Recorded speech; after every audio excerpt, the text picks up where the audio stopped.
Welcome back, tribe. Let's get into it. The evil economics of Tinder. Magnates Media. Relationships are powerful. It's what builds everything around us. What we're about is making introductions. Right. People are coming to Tinder because they want to meet new people and they're curious about what the possibilities are.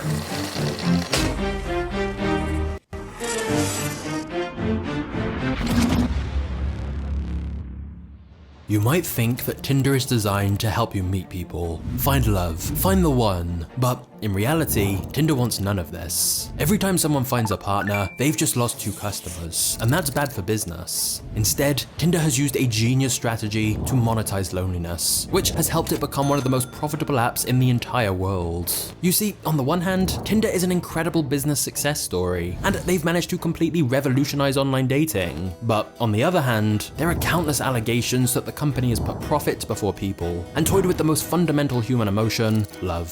For example, did you know Tinder gives everyone a secret score that ranks how desirable they are? That's not even the worst part. Really what it's called is chasing the dragon. It's where you log in and you notice for the first couple of days you get a whole bunch of hot matches. There's like, oh my God, this app is full of hot chicks. None of them ever respond to you. None of them ever match you. You might match one chick. What they do is they put your profile in front of people for like 24 hours, a little artificial boost, and then they bury you. And they bury you so hard that you notice after your first few days, you cannot get a match forever. Men are reporting that they don't get matches for weeks, for months.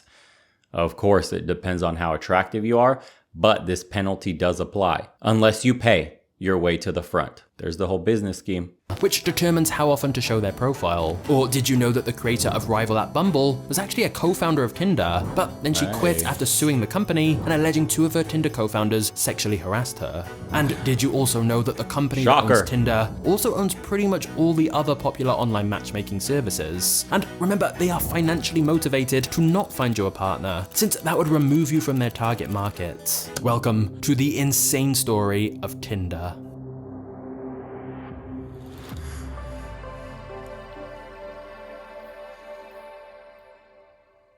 Tinder started out as a fun way to swipe through singles in your local area. It was new and exciting and everyone was talking about it. So you joined, and you were getting matches. The conversations were fun, and you were thinking how great and easy this is. But then something changed. You started getting less matches, less messages, ads started popping up. The amount of swipes you could do each day became limited.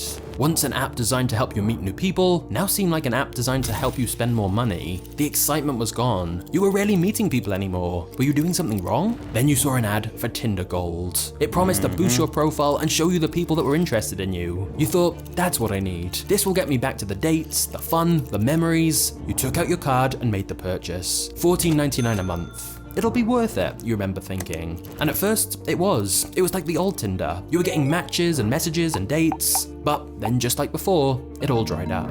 But Tinder had a new solution. You can upgrade to Tinder Platinum for an even higher fee. You started to wonder, what's going on? And to truly understand that, we need to travel back to where it all began.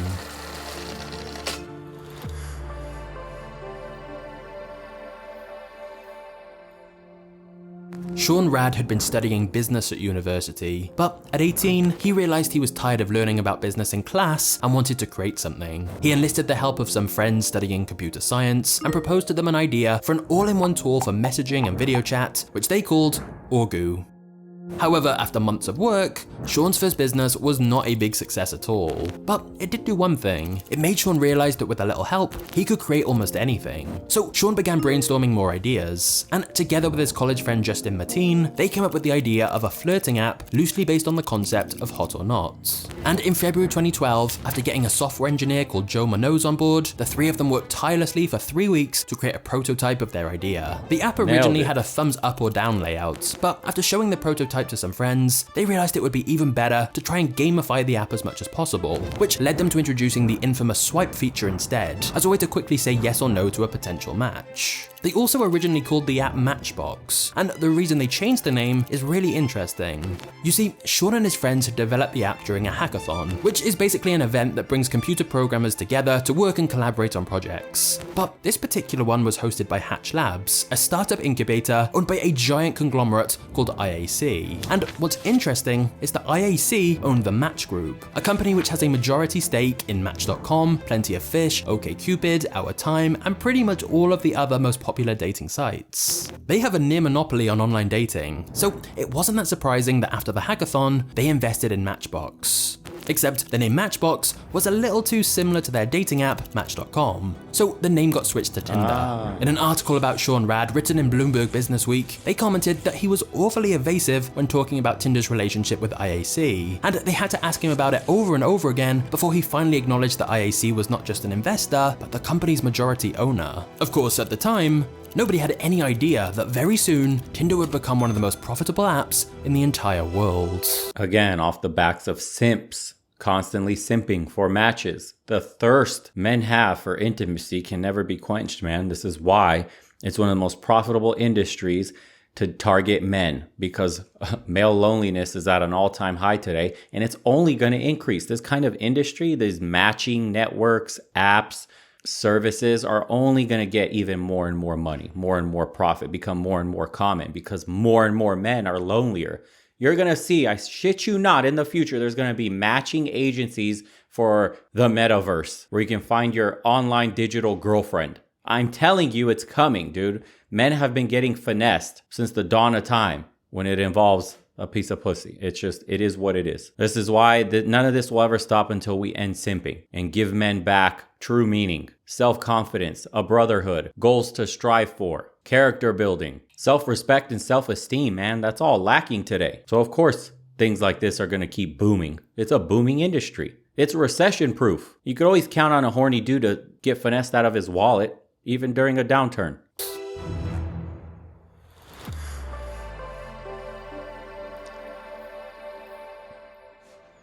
Justin had the idea of marketing their new app on college campuses. He started by introducing the app to influential people in fraternities and sororities, selling it as a way of expediting the hookup process. Needless to say, everyone loved it. Within no time, the app was starting to spread from campus to campus, up and down the country. Their growth was helped further by the huge parties that the company was throwing, where they only allowed entry to those who had downloaded their app. Before long, Tinder had taken over and started breaking out of college campuses and into the mainstream of big cities. The swipe feature was particularly addictive, and by October 2014, Tinder users completed over 1 billion swipes per day, and the average Tinder user was now spending nearly 90 minutes per day on the app. Tinder was also named the best new startup of 2013 by TechCrunch, and so Sean Rad and the rest of his co-founders were riding a high. They were even featured on the covers of magazines. Of course, as Tinder was becoming more famous, they did also attract some negative attention. There were many complaints that Tinder was making dating overly superficial and just about looks. And there was also data that showed Tinder was causing an increase in infidelity. However, the real controversy was what was happening inside the company.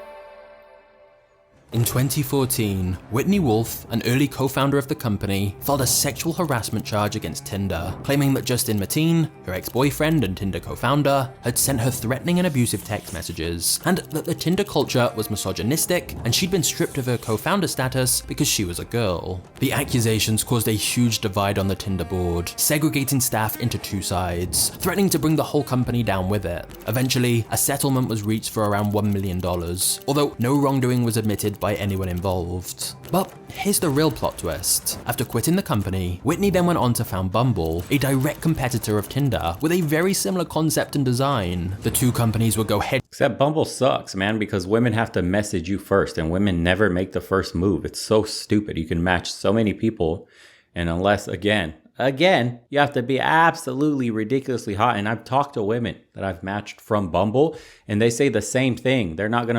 They hate the concept that they have to message a guy first. It's so ass backwards. This was like a stupid design choice just to try to differentiate yourself, probably for some legal manner, from Tinder itself so you don't get sued. Oh, okay, there's your magic bullet that can save you in court. But once these dating apps hit the market and became mainstream, dating was never the same. That is true. for the worst. We've had our worst decline in relationships, in marriage, in intimacy, explosion in body counts, explosion in STDs, all of this infidelity, all this has happened on the back of these dating apps. Like if you chart it on a graph and you see once these became mainstream, everything exploded in the wrong direction. It's absolute madness. And we're seeing the psychological effects now of these dating apps with the modern woman demands, all the delusions. My man's got to have this and that. And it's even taken it to a step further, by the way, because Tinder, Bumble, these apps where you go find, quote, normal people, they have a bunch of the uglies now. This is what like the mainstream consensus is. Because now you want all the real hot chicks, you have to go to apps like Seeking, Luxy, all these curated, we have nothing but millionaire, sugar daddy, sugar baby lifestyle kind of apps, because that's where more traditionally minded women will be, aka will trade their body for money. And you see all these old dudes with yachts and all this other shit, supercars, that are flying out these young chicks, because all you have to do is open up a Seeking account or a Luxy or whatever the fuck, some millionaire dating only app or luxurious dating, high life dating, whatever they want to call themselves. That's where all the most of the hotties go. Tinder and Bumble is essentially being relegated to what people make fun of Plenty of Fish for being, nothing but straight willies, like bottom of the barrel. Head-to-head in multiple court battles for years to come. This would include a lawsuit alleging Bumble was guilty of patent infringement and stealing trade secrets from Tinder. There he goes. Then in December 2016, a guy called Greg Blatt took over as Tinder CEO. But in yet another twist, Greg was later removed as CEO after he was accused of sexual harassment by a different former vice president at Tinder. Although he later filed a defamation suit against his accuser, saying the whole thing was a smear campaign against him. So the truth behind all of this is still a little unclear. But either way, it's not a good look for a dating app to have 2 executives removed because of sexual harassment claims. Not just that, but Tinder has openly admitted that there are definitely registered sex offenders on our free products, since Tinder don't vet who uses the app, which has inevitably ended up in some Tinder horror stories. Not to mention the people getting scammed through the app, like the Tinder swindler who conned his victims out of more than $10 million. However, perhaps the most controversial. By the way, women swindle men out of money all the time, to the tune of probably billions as a collective, but they don't make a movie out of that. They don't make a show for that on a Netflix special, nothing. You won't hear nothing about it, but you get one man that has been like exceptionally successful. All of a sudden it's Netflix special worthy. Tremendous. Double standards. You gotta love them. Controversial element of Tinder is how it makes its money. Here we go. Chasing the dragon, baby. Tinder was quickly becoming the fastest growing social media app on the App Store and the most popular dating platform in the US. But that meant investors were starting to demand a return on their investment, and so the founders started to look to cash in on their new user base. In 2015, the first premium subscription service was released, Tinder Plus. The company hoped that it would be enough to bring in some revenue and finally make the platform profitable. The 2 new features that the service launched with were Passport and Rewind. Passport allowed users to change their location to find matches with people from anywhere in the world, and Rewind was a feature that gave a user the option to bring back a profile previously swiped left on. However, they knew that these new features alone might not be enough to get customers to part with their money, so they began making their free version of the app worse to encourage people to pay. For example, they limited the number of free right swipes that someone could do in a 12-hour period, and they also started to place ads in between profiles. Many free users were unhappy with the service, feeling like they were now getting a watered-down version of the app that they had become accustomed to using. But the board at Tinder didn't care. Their premium subscription model was a huge success for their bottom line, and they were making money faster than ever before. And to be fair, they have to make money somehow. The problem was that this was just the very, very beginning of Tinder's monetization plans. But first, Tinder had another lawsuit to deal with. You see, Tinder had been sneaky with their pricing of their Tinder Plus subscription, because they offered the service for $9.99 to under 28s and $19.99 to over 28s. An age discrimination lawsuit in the state of California would later be filed, and Tinder would be forced to pay millions of dollars in compensation. Despite this, in other places where they hadn't been sued, Tinder continued to discriminate with their pricing. Research found that an older straight male could pay $34.37 for Tinder Plus, whilst a queer female under 30 would pay $6 $6.99 for the same service. Tinder were quite literally discriminating based on age, gender, and location, and charging certain people more for the exact same service. Of course, they didn't publicly advertise these prices, so most people didn't realize. There was some logic behind it though. Men massively outweigh women on dating apps, and it's been estimated there's a 9-to-1 ratio on Tinder. In fact, a study found on average that men get only around a 0.6 match rate, so by limiting their amount of swipes each day, the chances of a normal guy getting many Whoa, bring that back. If you didn't think these were already shitty enough to use as a way to find women and date, you got a 0.6% success rate. Again, the latest statistics show that 80-20 rule that people like to quote has changed more to like 98-2, where only the top 2% of men are now, quote, successful on dating apps. It's only going to get worse, boys. I'm telling you, the mind control is stronger now than ever. The delusions are increasing at like an astronomical rate. Pretty soon, if you're not a millionaire, I'm telling you, don't talk to me. I'd rather die alone with cats. Watch, the narrative is going to shift there. Watch, give it time. Get only around a 0.6 match rate, so by limiting their amount of swipes each day, the chances of a normal guy getting many matches goes way down, which damages their self-confidence and encourages them to pay money, so they're much more likely to pay for Tinder Plus. As a result of this subscription plan, Tinder were now making more money than ever before, which allowed them to ramp up their expansion overseas. Tinder was going global, but before long, there was pressure from the board to increase revenue again, which is what led to Tinder releasing a new higher tier of their premium subscription, this time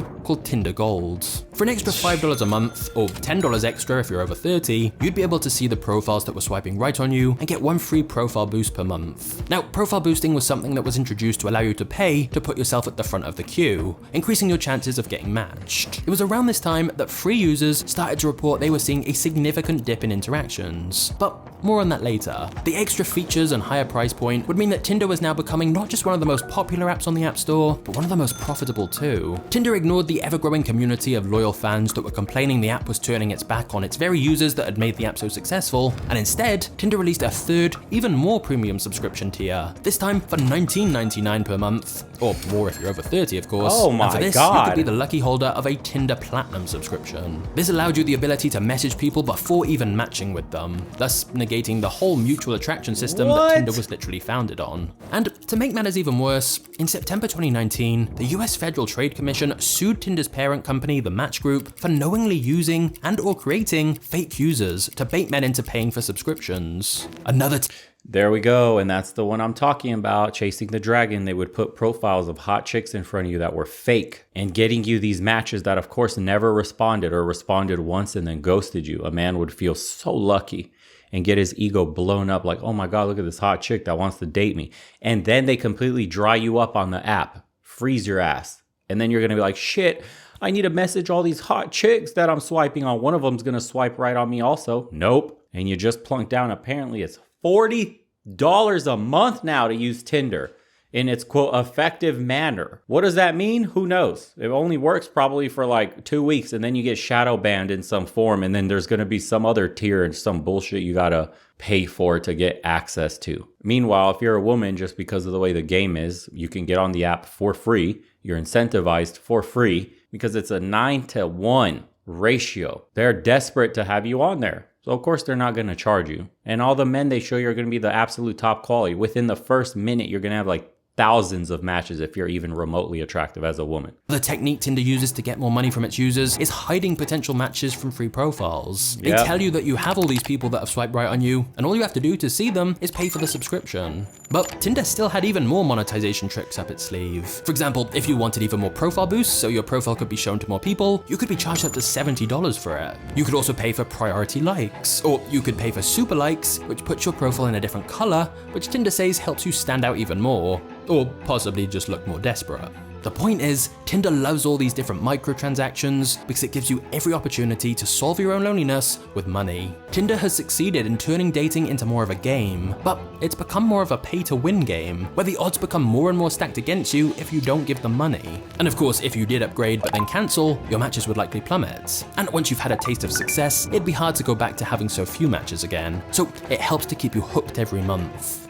Now, let's just pause. bet. I want to be very clear. Tinder's a business. Of course, they're going to try to make as much money as they can from their users. I actually don't think you can begrudge them that much for cashing in with all these paid features. I just think it's useful that people are at least aware of what's going on, so they don't feel bad if they're not getting the results they want. But where this perhaps does get a little depressing is when you realize that the less attractive you are, the more money you'd probably have to pay. That's because Tinder has another secret they don't want you to know, which is that every user has a desirability score, a hidden rating given to each user that governs how often they're shown to people and who they're shown to. This used to be called the ELO score, but Tinder claimed they got rid of that and replaced it with something else, which is almost certainly very, very similar, but with a different name. Basically, if Tinder's algorithms determine your profile isn't popular enough, they'll stop showing your profile much to the people that Tinder's algorithm thinks are more attractive. But still, despite all of this, I think what's most interesting of all about the economics of Tinder is something called the Tinder paradox.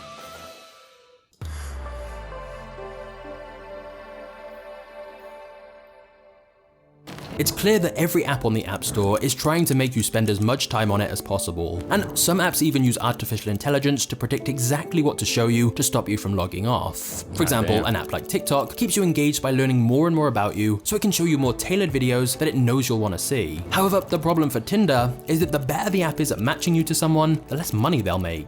If all your matches are great fits for you, why would you want to pay for extra features or have a monthly subscription? And of See, and that's the unfortunate part with these new ideas. Once they go corporate and they get a board that they have to answer to and shareholders, it's game over.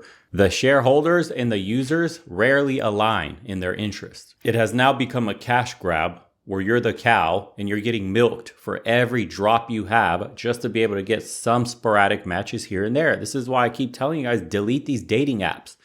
Absolutely, if you're going to use them, do not even pay a single fucking penny. Don't give these money grubbing companies anything. And be mindful when you get on here that it's all designed to make you depressed and lonely so you can spend money. There's a hidden psychological factor here. This is why they dry up your matches. This is why they sink the lure in with a couple of hot chicks or very attractive members of the community and then withdraw all of that attention and potential from you to get you to spend money.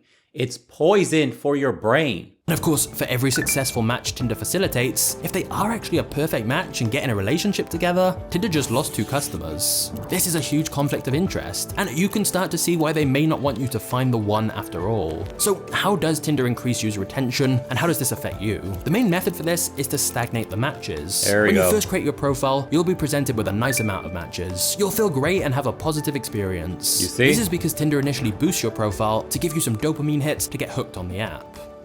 What I tell you, every episode where we talk about this, the digital crack dealers of today, when you figure out how to sell dopamine, you're the greatest drug dealer of all time. It's something every single human possesses. It's something every single human needs, dopamine. And it's one of the most addictive chemicals in the brain.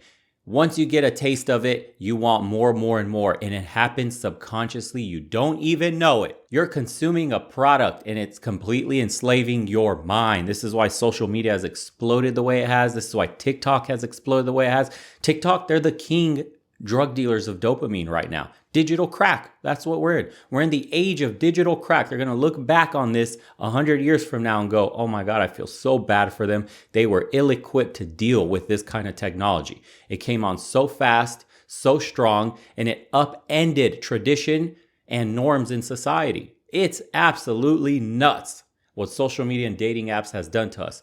By the way, Tinder's not even the greatest dating app in the world. You know what it is? It's Instagram. Instagram is the #1 dating app in the world. You have no idea what's going on in the DMs there. Tinder wishes they could have that sort of functionality. It's so hidden too beneath the surface.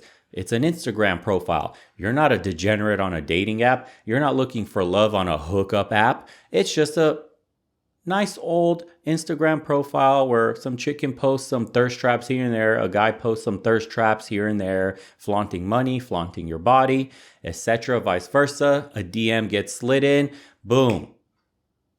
We now have a date. Someone's getting flown somewhere. Your little town girl of 700 people. Well, if that was a gem, she's getting flown out to Miami. She's getting flown out to the Maldives. She's chilling on yachts with millionaires and she's getting passed around.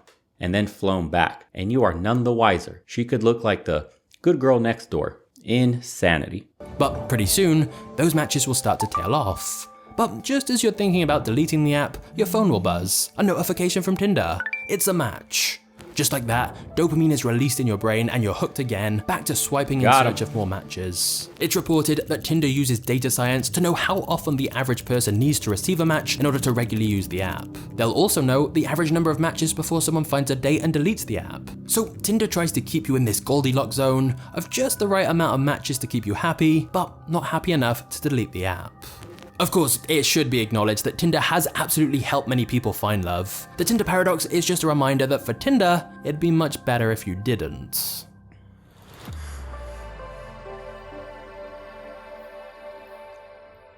In August 2018, co-founders Sean Rad and Justin Martin, along with several other former Tinder executives, filed a lawsuit against Tinder's parent companies, Match Group and IAC. They said, through deception, bullying and outright lies, IAC and Match had stole billions of dollars from the Tinder employees by cooking the books to manufacture a fake global valuation of Tinder.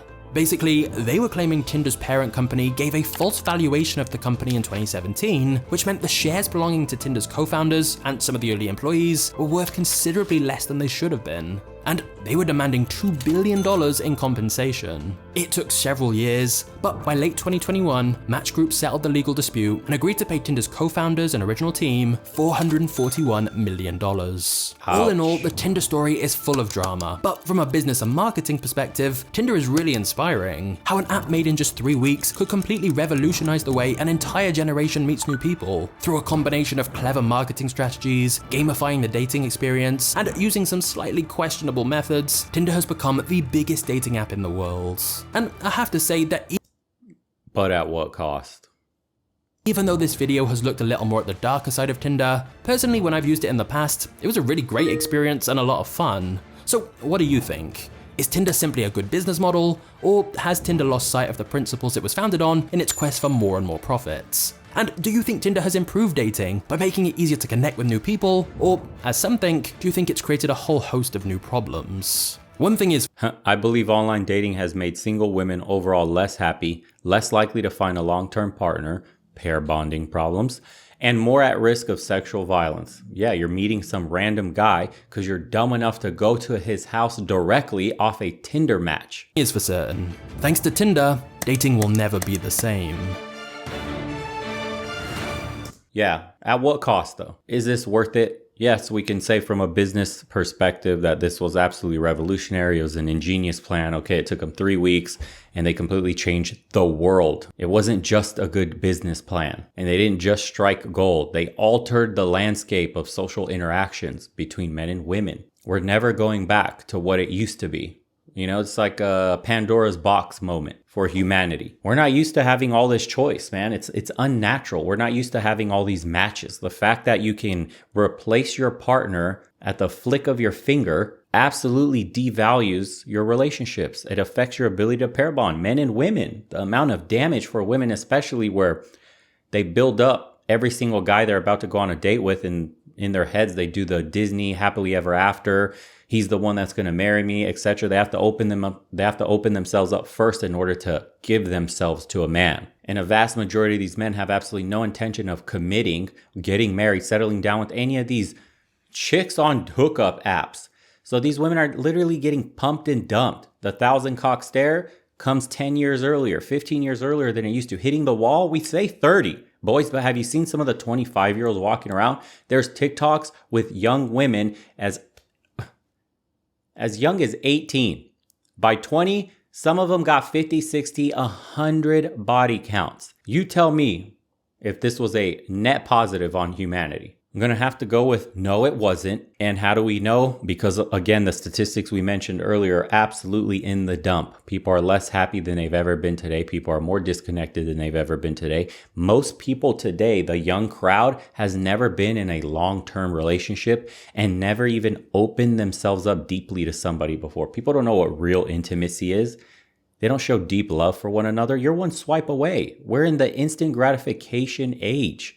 If you're not absolutely perfect, like the media tells me, like everything I see on TV tells me, like culture, music, movies, if you're not that perfect, man, swipe. If we ever run into problems in a relationship, next. Forget about marriage, bro. Your relationship, getting past even just the 3-month mark, is something to be applauded today. That's how insane it's gotten. We no longer do courtship, of course, but what we consider relationships today has altered dramatically. If you've ever heard the term situationships, it's this perpetual cycle of friends with benefits, essentially, where nobody wants to put a label on anything because they're still busy hoeing around looking for a better option constantly while keeping somebody in the pocket that they're seeing. And if they can't get something better, or maybe better later, then they will settle with that person. And again, it doesn't last, because the moment the better option arrives, which somebody always gets a better option somewhere in the future because of all the moving happening, people switching cities, going overseas, etc., new people moving into your area that you never seen before, all of that can now be tracked.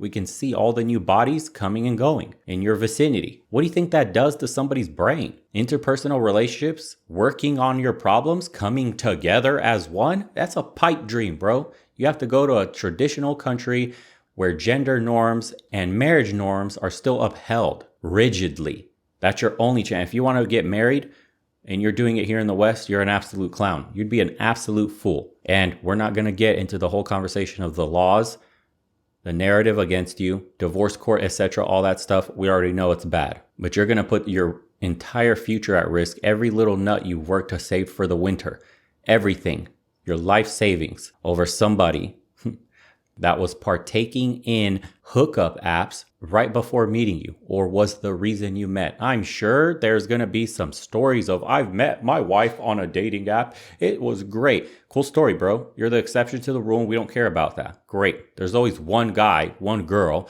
and they're living happily ever after. And that's good for you. But for the vast majority of people, that's not the story. And that's not reality. It's very simple. Guard your wallets, men. Guard your time. Get your passport. Taste the rainbow. That's all you got to do. Settle down when you're ready. Just because the fish in your pond suck doesn't mean you have to pick from one of those. You can go to another lake.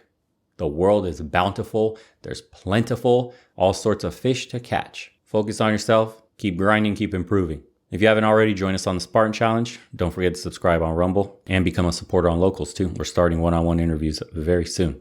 See you guys next time.